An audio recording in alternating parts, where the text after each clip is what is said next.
반갑습니다. 강변교회 청년 여러분, 박현민 목사입니다. 우리는 계속하여서 말씀 묵상이 주는 유익에 대하여 살펴보고 있습니다. 우리가 지난주에는 8번째 약속에 대하여서 살펴봤습니다. 이번 주는 기쁨에 대하여서 살펴보도록 하겠습니다. 여러분, 우리가 기쁨의 의무를 깨닫게 된다면 우리는 말씀 묵상을 통한 지금 유익을 얻고 있습니다. 여러분, 기뻐하는 것은요, 하나님의 명령이면서 우리가 갖춰야 될 의무입니다. 빌립보서 4장 4절 말씀에 보면 주 안에서 항상 기뻐하라, 내가 다시 말하노니 기뻐하라 라고 우리들에게 명령하고 있습니다. 또 웨스트민스터 소회문답 제1문에 보면 사람의 제일 되는 목적이 하나님을 영화롭게 하는 것과 하나님을 영원토록 즐거워하는 것이다 라고 이렇게 얘기하고 있습니다. 기뻐하는 것은요, 하나님의 백성이 지금부터 영원토록 수행해야 할 의무입니다. 따라서 기뻐하지 않는 것은 우리가 그 의무를 소홀히 하는 죄를 짓는 것이다 라고 생각을 해야 할 것입니다. 여러분, 하나님께서 명령하신 기쁨이 무엇일까요? 먼저 아닌 것부터 생각해 보도록 하겠습니다.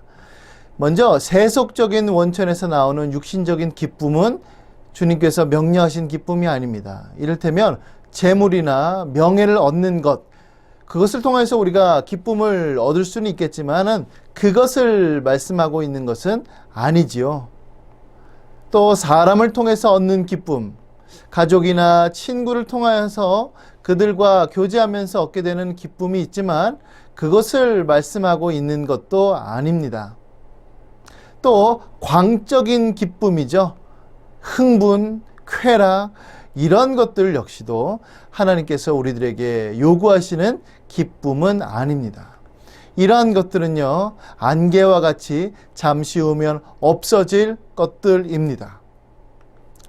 자, 그러면 하나님께서 명령하시고 우리가 누려야 될 기쁨은 무엇일까요? 바로 하나님 안에서 이성적이고 안정되고 마음 깊이 느낄 수 있는 그와 같은 기쁨입니다. 하나님의 모든 성품은요, 우리가 그것을 믿음으로 묵상할 때 우리 마음을 기쁨의 노래로 가득 채웁니다. 또 복음의 모든 교리는 그것을 진실로 깨달았을 때 우리로 하여금 기쁨과 찬송이 넘치게 하는 것이죠. 그래서 하나님께서 원하시는 것은 하나님의 성품을 바라보면서 얻게 되는, 또 복음을 통하여서 복음이 제시하는 그 수많은 것들을 통하여서 얻게 되는 그 기쁨, 그것을 누리라고, 그 기쁨을 만끽하라고 주님께서 우리들에게 요구하시는 것입니다. 자, 우리는요, 자신의 감정을 통제할 책임이 있습니다. 여러분, 우리는요, 우리 안에 있는 그 감정이 늘 항상 기쁨으로 가득 차지 않을 수 있어요. 혹은 세상적이고 또 쾌락적인 것들로 인하여서 우리의 그 마음이 채워질 수 있습니다. 그렇기 때문에 우리는 통제해야 합니다. 우리의 마음이 하나님께서 원하시는 그 기쁨으로 가득 채워질 수 있도록 우리는 통제해야만 하는 것이죠. 슬픈 생각에 잠겨 있으면 떨쳐내기가 힘듭니다. 그런 생각을 마음에 두지 않고 몰아낼 수 있도록 우리는 노력해야만 합니다. 고린도후서 10장 5절에 보면 하나님 아는 것을 대적하여 높아진 것을 다 무너뜨리고 모든 생각을 사로잡아 그리스도에게 복종하게 한다라고 이렇게 우리들에게 말씀합니다. 그래서 우리는요, 이 말씀을 의지하여 이와 같은 능력으로 우리 안에 있는 모든 생각뿐만 아니라 감정까지도 몰아내야만 하는 것입니다. 자, 또 우리는요, 마음을 쏟아놓고 모든 염려를 하나님께 맡기며 위안을 얻을 수 있습니다. 베드로전서 5장 7절 말씀에 보면은요, 너희 염려를 다 주께 맡기라. 이는 그가 너희를 돌보심이라 라고 이렇게 되어 있습니다. 그러므로 우리는요, 주님께서 우리를 돌보신다라고 하는 그 사실을 믿으며 주님께 모든 염려를 맡길 때에 우리 안에 큰 위안과 평안이 넘치는 것이죠. 그래서 우리 안에 깃드는, 우리 안에 들어오는 수많은 감정들, 기쁘지 아니하는 것들, 또 반대로 세상적인 기쁨들을 추구하는 모든 것들을 다 거부하고 오직 주님께서 원하시는 것을 추구하며 나아가야만 할 것입니다. 또한 세상이 아닌 주님의 선하심과 약속하신 것과 미래에 우리에게 주어질 영광을 우리는 묵상하면서 통제해야만 합니다. 골로새서 3장 2절 말씀에 보면 위의 것을 생각하고 땅의 것을 생각하지 말라라고 우리에게 권면합니다. 네, 그렇습니다. 여러분, 우리는요, 위의 것을 바라봐야 돼요. 자꾸 땅에 있는 것, 세상에 있는 것, 세상적인 욕망과 쾌락을 추구하다 보면 우리의 마음이 통제 불가능이 됩니다. 그러므로 우리는 천상의 것을 바라보며 이 세상의 감정들을 통제해야만 하는 것입니다. 그래서 우리가 하나님으로 인한 기쁨, 하나님을 기뻐하는 그 기쁨의 의무를 감당할 수 있을 것입니다. 자, 두 번째로는요, 진정한 기쁨의 비밀을 우리가 깨닫게 되면 우리는 성경 묵상을 통하여서 참된 유익을 얻고 있는 것입니다. 여러분, 주님이 주신 그 기쁨은 바로 주님의 기쁨이에요. 요한복음 15장 11절에 보면 내가 이것을 너에게 이름은 내 기쁨이, 그렇죠? 예수님의 기쁨이 너희 안에 있어 너희 기쁨을 충만하게 하려는 것이라 라고 되어 있습니다. 네, 우리의 기쁨은 우리 안에서 생성되는, 우리 안에서 솟아나는 기쁨이 아니라 주님 예수께서 우리들에게 주시는 기쁨이죠. 주님께서 누리시는 그 기쁨을 우리가 누리며 만끽하는 것입니다. 또 주님과의 교제를 통해서 누리는 기쁨입니다. 요한일서 1장 3절부터 4절에 보면 우리의 사귐은 아버지와 그의 아들 예수 그리스도와 더불어 누림, 그러니까 사귐이라. 우리가 이것을 쓰면 우리의, 다른 번역본에는 너희의 기쁨이 충만하게 하려는 것이다 라고 되어 있습니다. 그러니까 그리스도 예수와 더불어 얻게 되는 그 사귐, 그 누림으로 인하여서 우리의 기쁨이 충만케 되기를 원합니다. 그러므로 우리는 주님과 교제하고 주님과 사귀고 주님으로 인하여서 기뻐하는 그 기쁨, 이것이 바로 진정한 기쁨의 비밀인 것이죠. 또 주 안에서 누리는 기쁨입니다. 우리가 맨 처음에 봤던 것처럼 주 안에서 항상 기뻐하는 겁니다. 다른 것으로 기뻐하는 것이 아닙니다. 주님 안에서, 예수님을 통하여서 하나님으로 말미암는 그 기쁨을 우리는 누리는 것입니다. 다른 모든 것은 변덕스럽고 쉽게 변하기 때문이죠. 그러나 하나님은 언제나 동일하시며 역경에 처했을 때, 형통할 때와 마찬가지로 한결같은 기쁨을 주십니다. 이게 진정한 기쁨이에요. 우리가 어려울 때든지 우리가 형통할 때든지 언제나 변함없는 그 기쁨, 바로 그 기쁨을 우리는 누려야만 하는 것이지요. 또 말씀을 사랑할 때 얻게 되는 그 기쁨이 있습니다.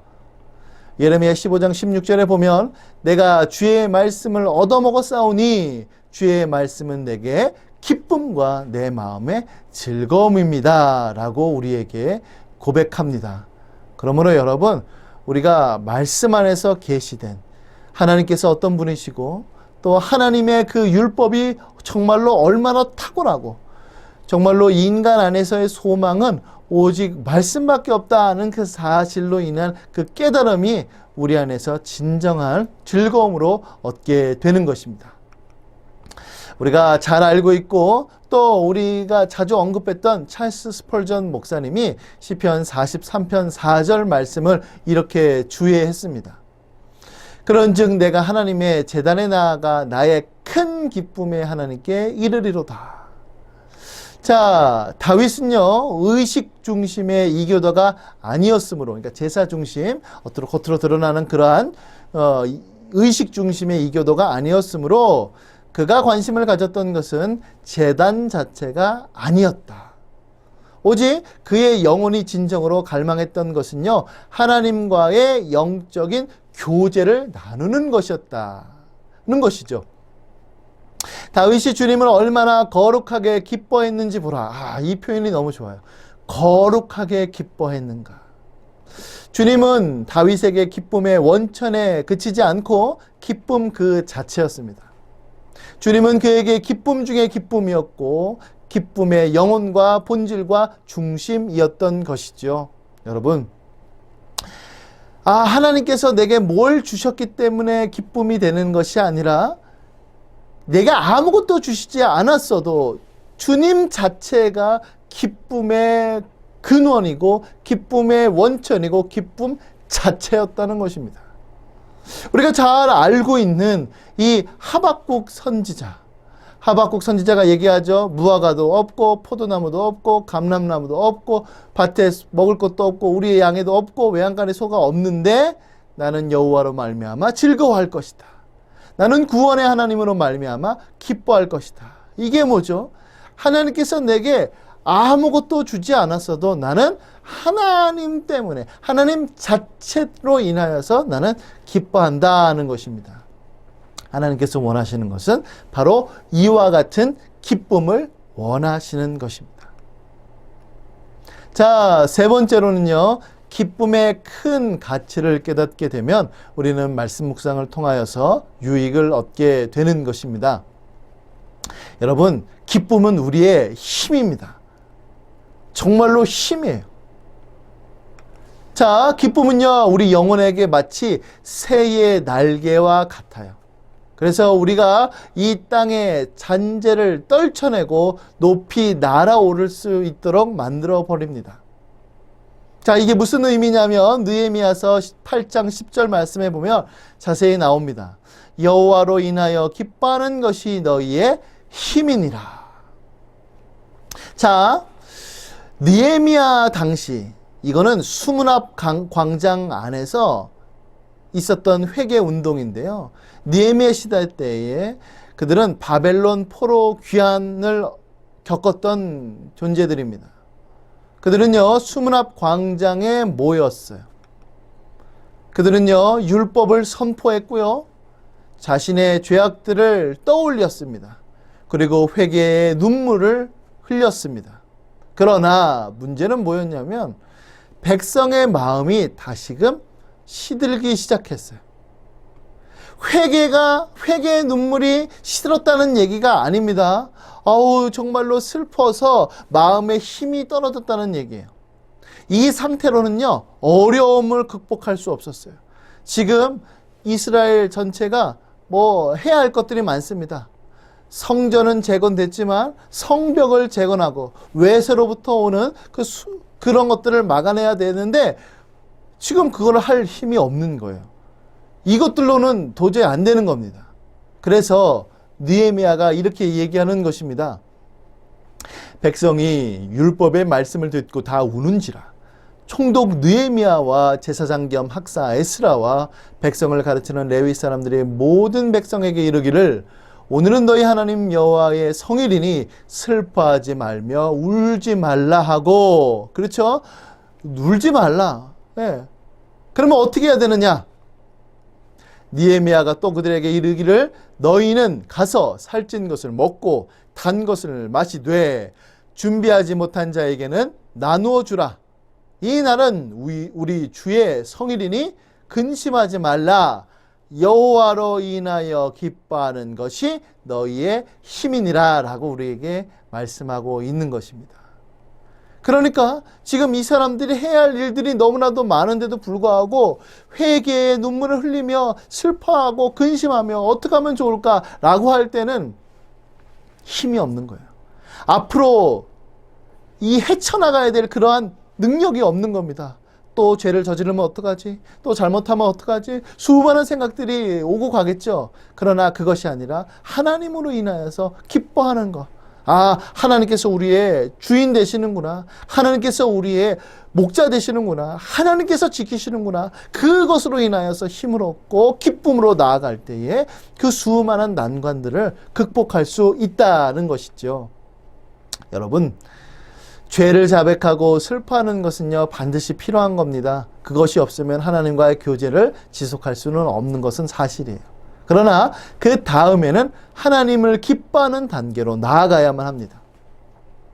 로마서 5장 11절에 보면 그뿐 아니라 이제 우리로 화목하게 하신 우리 주 예수 그리스도로 말미암아 하나님 안에서 또한 즐거워하느니라. 그렇죠. 하나님과의 관계가 회복이 됐어요. 그러면 이제 하나님 안에서 즐거워해야죠. 기뻐해야죠. 회개하고 슬퍼하고 하나님 잘못했습니다 라고 끝나는 문제가 아니라 그 안에서 기뻐함으로 나아가야만 하는 것입니다. 우리의 마음에 기쁨이 넘칠 때만이 신속히 길을 재촉할 수 있습니다. 그렇죠. 여러분, 의무만으로는 감당 안 돼요. 이를테면 우리가 다이어트 한단 말이에요. 그러면 그 다이어트 할 때 나 살을 빼야 돼. 건강을 위해서 살을 빼야 돼. 뭐 때문에 살을 빼야 돼. 그렇게 살을 빼는데 그 의무만으로는 그것을 감당할 수가 없어요. 왜냐하면 내 안에 에너지가 없거든요. 힘이 없거든요. 그런데 내 안에 기쁨이 있으면 살 빼니까 건강해졌네. 몸이 좀 더 가벼워졌네. 내가 보니까 자신감이 생겼네.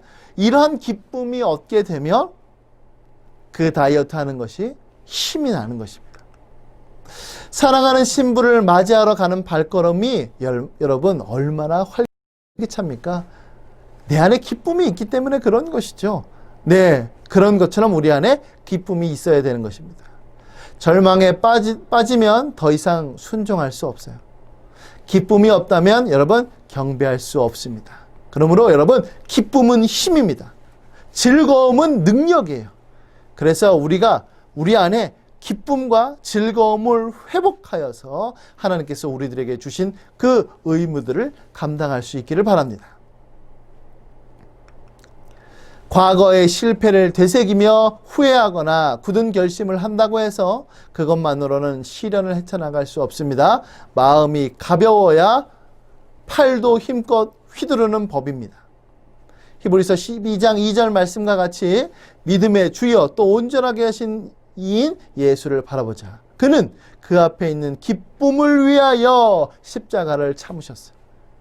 네, 주님께서 예수님께 주시는, 성부께서 예수님께 주시는 그 기쁨을 위하여 잠시 십자가의 고통, 그 부끄러움을 참으신 것입니다. 그러므로 우리는 기쁨을 통하여서 이와 같은 것들을 극복하시기를 바랍니다. 자, 네 번째로는요, 기쁨의 통로를 우리가 깨닫게 되면 우린 말씀 묵상을 통하여 유익을 얻게 되는 것입니다. 여러분, 기쁨의 통로는요, 믿음입니다. 로마서 15장 13절에 보면 소망의 하나님이 모든 기쁨과 평강을 믿음 안에서 너희에게 충만케 하사라고 되어 있어요. 그러니까 기쁨을 어떻게 해요? 믿음을 통해서 우리에게 주신다는 사실입니다. 복음에는요, 그리스도인의 마음을 평안하고 행복하게 하는 놀라운 내용이 담겨져 있어요. 죄책감에 시달리는 양심에게 평화를 선포하며 모든 죄의 짐을 떨쳐버리게 하는 능력이 있습니다. 정죄 아래 짓눌려 있는 영혼에게 죽음의 공포와 하나님에 대한 두려움을 제거해 주기도 하고요. 우리 마음을 치유하고 하나님과 교제하게 해줍니다. 또 우리 영혼은 하나님 안에서 안식을 얻고 기뻐할 수 있어요. 이것이 바로 복음이 우리에게 주는 유익인 것이죠. 자, 그러면 어떻게 이와 같은 것을 소유할 수 있습니까? 바로 믿음을 통해서죠. 믿음을 통하여서 우리가 이와 같은 것을 얻게 되는 것입니다. 그러므로 여러분, 기쁨이 줄어들고 기쁨이 없어졌다고 생각하면 여러분들의 지금 믿음이 어느 정도인지를 한번 체크해 보시기를 바랍니다. 그럴 때에 믿음이 강인할 때에 그 믿음을 통하여서 얻게 되는 주님, 그 복음의 능력이 주어질 때에 기쁨이 샘솟게 되는 것입니다. 자, 이 그림 여러분들 한 번쯤은 봤을 건데요. 동맥경화.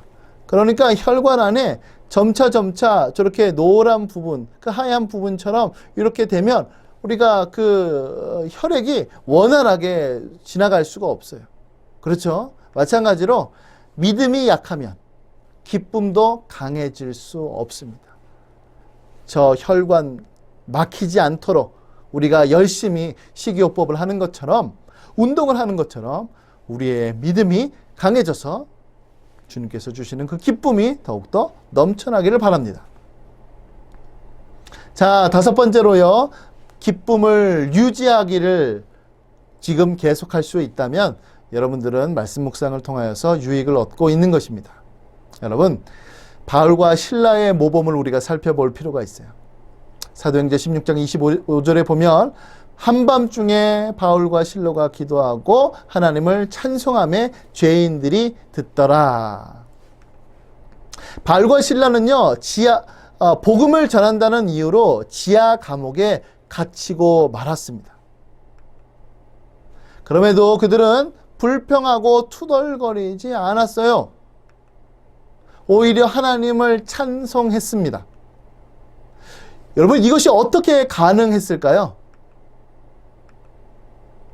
그리스도를 가장 우선적으로 삼았기 때문에 그렇습니다. 우리의 모든 욕구와 동기와 정욕을 예수 그리스도께 예속시킬 수 있다면 우리의 마음에는 기쁨이 가득하고 입술에는 찬송이 흘러나올 것입니다. 하나님, 주님을 위하여서 한다고 했는데 나는 이게 뭔가요? 왜 나는 이렇게 힘든가요? 그거는 주님을 위해서 한 게 아니에요. 나를 위해서 한 거지. 가만히 들여다보면 우리가 주님을 위하여서 할 때 주님께서 나에게 어떻게 대하시든지 간에 복음을 전할 때에 형통한 길로, 때로는 고난의 길로 주실 수도 있고, 내가 복음을 전했다라고 하는 그 이유, 그것 때문에 기뻐할 수 있는데 결국에는 나를 돌아보는 거죠. 그러므로 우리는 예수 그리스도께 우선순위를 맞춰야만 우리가 우리의 기쁨을 유지할 수 있는 것입니다. 또 행복의 비밀은요, 나 자신이 아니라 다른 사람의 행복을 돌보는 것이에요. 사람들이 우리를 다정하게 대해주길 기대한다면 결국 우리는 실망만 할 것입니다.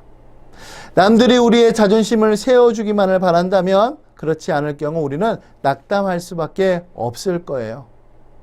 사도행전 20장 35절 말씀에는 이렇게 말씀합니다. 주 예수께서 친히 말씀하신 바 주는 것이 받는 것보다 복이 있다 하심을 기억하여야 할지니라.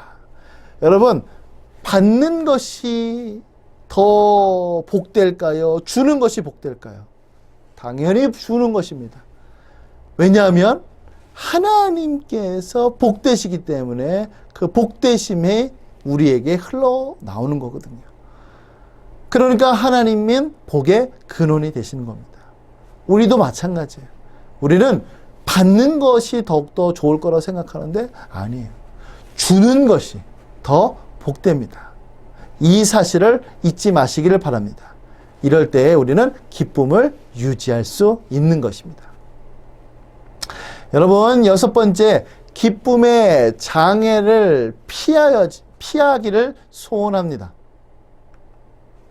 기쁨을 방해하는 장애물들이 있어요. 어째서 그리 많은 그리스도인들이 기쁨을 거의 누리지 못하는 것일까요? 우리의 영혼이 어둡고 차갑게 식은 이유는 바로 무엇이냐면 우리가 하나님과 교제를 방해하는 것을 고의로 허락했기 때문입니다. 여러분, 이 점 정말로 잊어서는 안 돼요. 고의로 허락한 거예요. 어쩔 수 없었어요. 가만히 들여다보면 내 안에 타협함이 있었던 것이죠. 우리가 기운 없고 영적인 삶을 살지 못하는 것은요, 육신의 방탕함을 추구하며 세상과 친하게 지내고 하나님께서 금지하신 그 길로 행했기 때문입니다. 예, 다른 게 없어요. 다른 게 없습니다. 여러분, 이 그림은요, 왼쪽에 있는 사람은 선지자 나단이고 오른쪽에 있는 사람은 다윗 왕입니다. 다윗 왕이 우리가 잘 알고 있는 대로 밧세바라고 하는 사람, 그러니까 우리아의 아내였던 밧세바를 취했죠. 그것을 통하여서 큰 죄를 저지르자 선지자 나단이 다윗에게 뭐라고 했냐면, 당신이 어찌 그와 같이 악한 일을 저지를 수 있느냐라고 이렇게 책망하였습니다. 그러자 다윗이 회개했고, 우리가 잘 아는 대로 시편 51편을 통하여서 다윗이 하나님 앞에 회개한 것을 확인할 수 있습니다. 그때 다윗이 뭐라고 했냐면 이렇게 고백했어요. 주의 구원의 즐거움을 내게 회복시켜 주옵소서. 여러분, 구원의 즐거움이 식어지면 죄악으로 치닫게 되는 겁니다. 반대로 죄악으로 치닫게 되면 주님의 즐거움이 사라지게 되는 것이에요. 그러므로 우리는 이것을 늘 항상 잊지 말아야 될 것입니다. 죄를 저지르는 일은 절대로 일어나서는 안 됩니다. 그래야만 우리 안에는 그 기쁨이 계속적으로 유지될 수 있기 때문입니다. 기쁨을 방해하는 장애물은 바로 죄입니다. 자, 마지막으로 기쁨과 슬픔의 균형을 우리가 깨닫게 되고 맞추게 된다면 우리는 성경 말씀 묵상을 통한 유익을 지금 얻고 있는 것입니다. 여러분, 그리스도인들에게 늘 항상 균형이 중요하죠. 그리스도인의 믿음은요, 기쁨을 자아냅니다. 그러나 때로는 숭고한 슬픔을 일으키기도 해요. 진리의 빛이 비춰지면 그 들춰진 죄로 인해 슬픔에 잠기게 되는 것이 사실입니다. 지옥의 불길 속으로 사람들이 몰려가는 것을 지켜보면 애통해할 수밖에 없는 거예요. 아이고 저러면 안 되는데 라는 생각이 당연히 드는 것입니다. 우리의 모델 되시는 예수님께서도요, 기뻐하셨어요. 시편 45편 7절 예수님에 대한 메시아 시편에 보니까 하나님 곧 왕의 하나님이 즐거움의 기쁨을 왕에게 부어 왕의 동료보다 뛰어나게 하셨다. 예, 즐거움의 기름을 부으셨어요. 정말로 기뻐하셨습니다.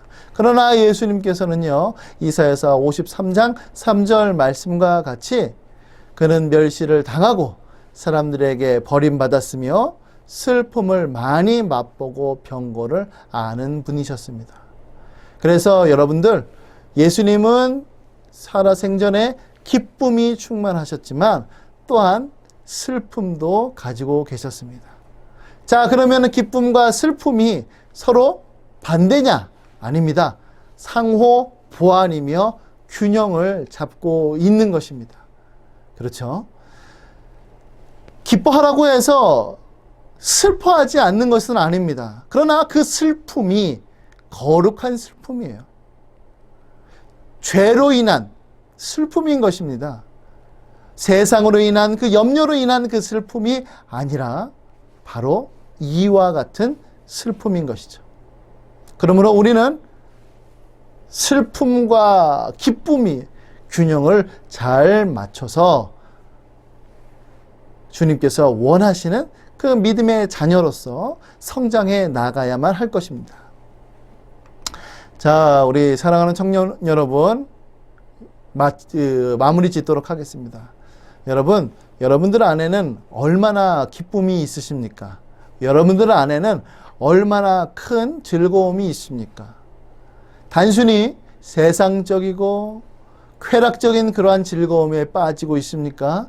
아니면 주님께서 우리에게 허락하시는 그 신령한 기쁨을 누리고 있습니까?